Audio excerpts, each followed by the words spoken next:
امن کی پہچان پاکستان، دنیا بھر کی نظریں پاکستان پر لگ گئیں۔ ایک طرف تہران سے وزیر خارجہ عباس عراقچی اور اسپیکر باقر کالباف کی آمد ہے تو دوسری طرف واشنگٹن سے نائب صدر جے ڈی وینس، اسٹیو وٹکاف اور جیریڈ کشنر اسلام آباد کی سرزمین پر قدم رکھ رہے ہیں۔ آج پاکستان دنیا کے دو بڑے حریفوں کے درمیان پل بن کر کھڑا ہے۔ آج ہم بات کریں گے امریکہ ایران مذاکرات اور اس میں پاکستان کے اس مرکزی کردار کی جسے آج پوری دنیا نہ صرف مان رہی ہے بلکہ اس کی مکمل حمایت بھی کر رہی ہے۔ عمیر جی بالکل، دنیا بھر کی نظریں ہیں اس وقت پاکستان پر۔ پاکستان کا شہر اقتدار اسلام آباد ہے مرکز نگاہ، امن کی پہچان پاکستان۔ ایک طرف تہران سے وزیر خارجہ عباس عراقچی، اسپیکر باقر کالباف کی آمد ہے تو دوسری طرف واشنگٹن سے نائب امریکی صدر جے ڈی وینس، اسٹیو وٹکاف اور جیریڈ کشنر اسلام آباد کی سرزمین پر قدم رکھ رہے ہیں۔ ڈاکٹر جمیل احمد سابق سفارتکار ہمارے ساتھ موجود ہیں، انہیں شامل گفتگو کرتے ہیں، انہیں ٹرانسمیشن میں خوش آمدید کہیں گے۔ ڈاکٹر صاحب السلام علیکم، بہت شکریہ آپ نے وقت نکالا سما کی ٹرانسمیشن کے لیے۔ اب دنیا بھر کی جو نظریں ہیں وہ اس وقت پاکستان اور اسلام آباد کے اوپر مرکوز ہیں۔ یہ کتنا بڑا تاریخ ساز لمحہ ہے، بتائیے گا۔ یہ اس لیے تاریخ ساز لمحہ ہے کہ ورلڈ وار ٹو کے بعد کبھی آپ کو کوئی اتنا ہائی پروفائل کی ڈپلومیسی بھی نظر نہیں آئے گی اور ہائی پروفائل کا ایونٹ بھی نظر نہیں آئے گا۔ یہ میں کیوں کہہ رہا ہوں؟ وہ اس لیے کہ ورلڈ وار ٹو کے بعد دنیا کے کسی سربراہ نے یا کسی شخص نے دوسرے ملک کو دھمکی نہیں دی کہ آپ کی تہذیب ختم کر دی جائے گی، جس کا مطلب بہت خطرناک ہوتا ہے، نیوکس کا مطلب ہوتا ہے۔ اور اس کے بعد بالکل چند گھنٹوں رہ جانے سے پہلے پاکستان کا پوری دنیا میں ایک ابھر کر آنا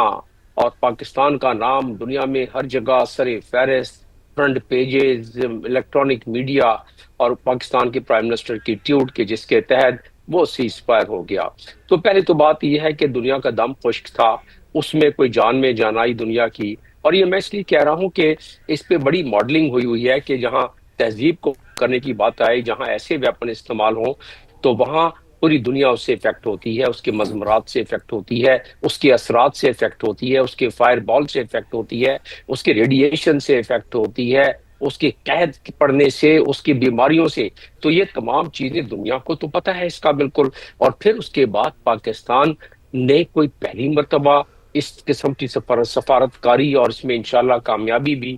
وہ نہیں کی ہے، کیونکہ 1971 میں جب پاکستان نے سفارتکاری کی، کیسنگر کو خفیہ طور پر لے کے گیا، پھر اس سے اگلے برس ان کے صدر کو خفیہ طور پر چائنا لے کے گیا، اور چائنا اور امریکہ کی اس کے بعد دوستی ہو گئی، سفارتی تعلقات ہو گئے، چائنا ایک ویٹو پاور بن گیا۔ اسی طریقے سے جو ایکارڈ ہوا تھا جنیوا، جس میں سوویت یونین اور امریکہ کی برف پگھلی تھی، گورباچوف اور نکسن کی، تو ریگن کی، اور اسی طریقے سے آگے جا کے پھر دوحہ ریکارڈ۔ تو پاکستان کے ڈی این اے میں شامل ہے کہ پاکستان اس قسم کے رسپانسبلٹیز کو، ذمہ داری کا بیڑا اٹھا سکتا ہے۔ اور کل جو اسٹیج سجنے والا ہے، اور بلکہ آج سے سج گیا، آپ اسلام آباد کو دیکھیں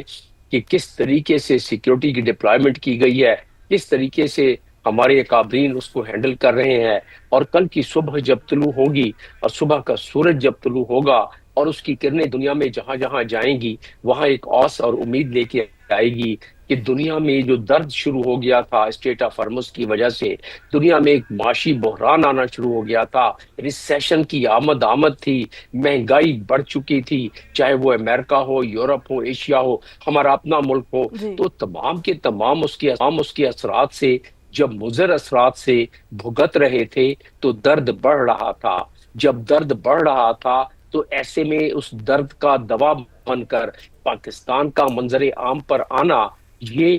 ایک یقیناً بڑی بات ہے، جس کی وجہ سے کوئی 35 ممالک جن کے سربراہان زیادہ تر اور وزرائے خارجہ جو پاکستان سے، جنہوں نے فون کر کے پاکستان کو اس بات میں سراہا ہے کہ جی یہ بہت ایک اچھا شگون ہے، ایک اچھا موقع ہے، پاکستان محنت کر رہا ہے۔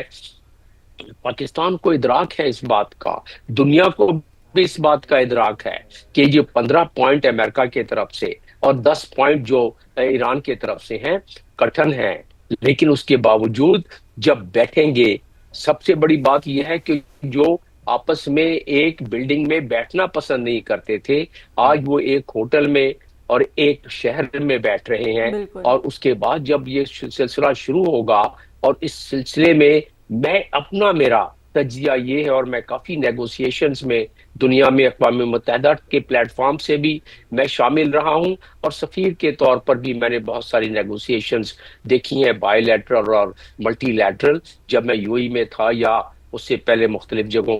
پر. تو مجھے اندازہ ہے کہ ڈیمانڈ کیسی کی جاتی ہے، اور ڈائلاگ کے دوران اس میں کس طرح کچھ لو اور کچھ دو کے حوالے سے. اور یہ اس وقت جو ماحول بنا ہے، یہ 38 دنوں کے بعد جو حالات ہوئے ہیں امریکہ کی پیراڈائم، سیکیورٹی پیراڈائم، اسرائیل کا سیکیورٹی پیراڈائم اور ایران کا اپنا سیکیورٹی پیراڈائم، یہ وہ نہیں رہا جو جنگ کے منظرنامے سے پہلے تخمینہ لگایا جاتا تھا. جنگ کے منظرنامے نے ان خیالات کو، ان تصورات کو بھی تبدیل کیا ہے. وہ کیا ہے؟ وہ یہ ہے کہ امریکہ سمجھتا تھا، جو کہ لیک ہو کے بعد جیڈی وینس کی اور نیتن یاہو کی گفتگو لیک ہو کے میڈیا میں آ چکی ہے 6 دن قبل، تو وہ یہ تھا کہ نیتن یاہو نے وائٹ ہاؤس میں جا کے بریفنگ دے کے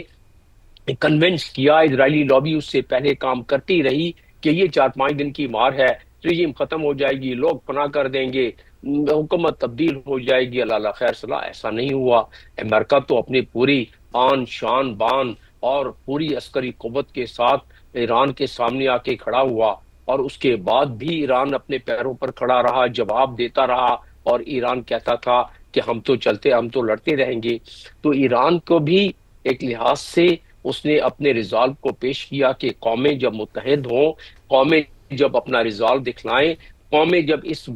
نہج پر پہنچا دی جائے کہ ہم تو فنا ہونے والے ہیں، لیکن ہم اپنے ساتھ اپنی عزت و وقار و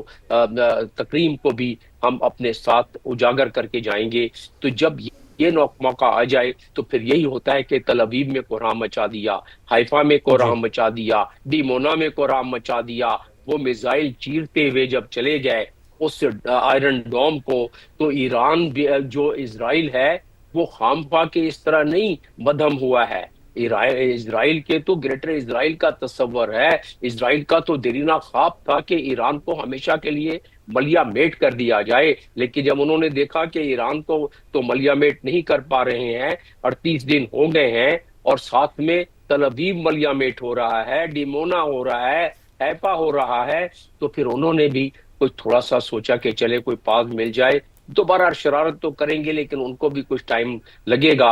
امریکہ کی ساکھ اس پر ہے، مڈ ٹرم الیکشن سامنے ہے، اور ریپبلکن کا فیوچر اس میں ہے کہ جس طریقے سے ان کا گراس روٹ لیول کا ایک پریشر بڑھ رہا ہے. امریکہ میں 90 لاکھ لوگوں کا مختلف مقامات، مختلف ایونٹس میں، 3,300 ایونٹ میں نکل کر باہر آ جانا، جی نعرے لگانا، یہ اس سے پہلے تو نہیں دیکھا گیا ہے. حالانکہ جلوس جلسے تو پہلے بھی ہوتے رہے ہیں. تو ایسی صورت میں تینوں فریق، میں سمجھتا ہوں کہ اس وقت جس نہج پر پہنچے ہوئے ہیں، ان کو پاکستان جیسا ملک ملا ہے جو کہ ایک پلیٹ فارم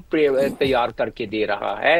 اور یہ وجہ اس کی یہ ہے کہ پاکستان کا جو قد کاٹ بڑھا، خاص طور پر مارکہ حق کے بعد، اور اس قد کاٹ کے بڑھنے میں ملٹری ڈپلومیسی کا اتنا ہی اثر رسوخ ہے، اتنا ہی عمل ہے جتنا کہ ٹریڈیشنل ڈپلومیسی کا، جس کی وجہ سے ان دونوں جی ڈپلومیسی کی آمیزش کی وجہ سے بالکل پاکستان اس جگہ پر ہے بالکل کہ ایسی ہے کل جمیل وہ صاحب، آپ ٹھیک اتنی فرما رہے ہیں. بہترین کامیاب ترین شٹل ڈپلومیسی کی پاکستان نے اور اس ناممکن چیز کو ممکن کر دکھایا. ہمارے ساتھ رہے گا. ہمیں رضا بشیر صاحب نے بھی جوائن کیا ہے، سابق سفارتکار ہیں آپ، ان کو بھی شامل گفتگو کرتے ہیں، ان کا پوائنٹ بھی لیتے ہیں. رضا صاحب بہت شکریہ، آپ نے سما کو اپنا وقت دیا.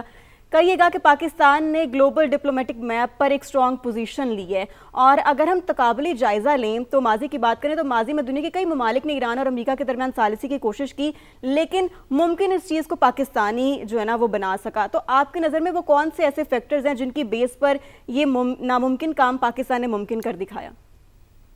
بسم اللہ الرحمن الرحیم. السلام علیکم. اور جس طرح جی میں نے پہلے بھی عرض کیا تھا، اللہ تعالیٰ کا لاکھ لاکھ شکر ہے، اللہ تعالیٰ نے ہمیں توفیق دی یہ اہم کام کرنے کی اور ہمت دکھانے کی، جبکہ اور ممالک اس میں جو ہے شامل نہیں ہونا چاہتے، اور امریکہ کے ہمارے سے بڑے جو اتحادی تھے وہ بھی پیچھے ہٹ گئے. اور جس طرح یہ ابھی جمیل صاحب نے فرمایا ہے کہ دنیا سانس روک کے بیٹھی تھی، اور بہت بڑا کہیں پہ تہذیب کے خاتمے کی بات ہو رہی تھی، کہیں پہ ایک worldwide economic downslide, ایک وہ معاشی تباہی، اور کسی لحاظ سے دنیا کے کسی کونے میں کوئی سوائے اسرائیل کے، اور وہ بھی شاید ایک ڈٹائی کی وجہ سے، میرے خیال میں کسی وہ آبجیکٹو انالیسس پہ بیس نہیں تھا، اور سو دنیا میں امریکہ کے جو حامی ہیں وہ بھی نقصان میں تھے، پریشانی میں تھے، تذبذب میں تھے۔ ہمارے جو ہیں برادر عرب ملک، ان کے لیے بھی بڑا مسئلہ تھا، پھر ساؤتھ ایسٹ ایشیا میں، یورپین یونین میں۔ تو اس میں لامحالہ اب جو پاکستان نے قدم اٹھایا ہے اور یہ ثابت کیا ہے کہ اس حالت میں ہم نے وہ کام نہیں کیا، جس طرح اب ایک سمجھ لیں سڑک پہ اگر کوئی حادثہ ہوتا ہے تو ایک ایٹیٹیوڈ یہ ہوتا ہے کہ آپ یا وہ جو زخمی ہیں ان کی جو ہے سامان اٹھانا شروع کر دیں، اور یا سمپلی اپنا منہ دوسری طرف کر کے بھاگ جائیں وہاں سے۔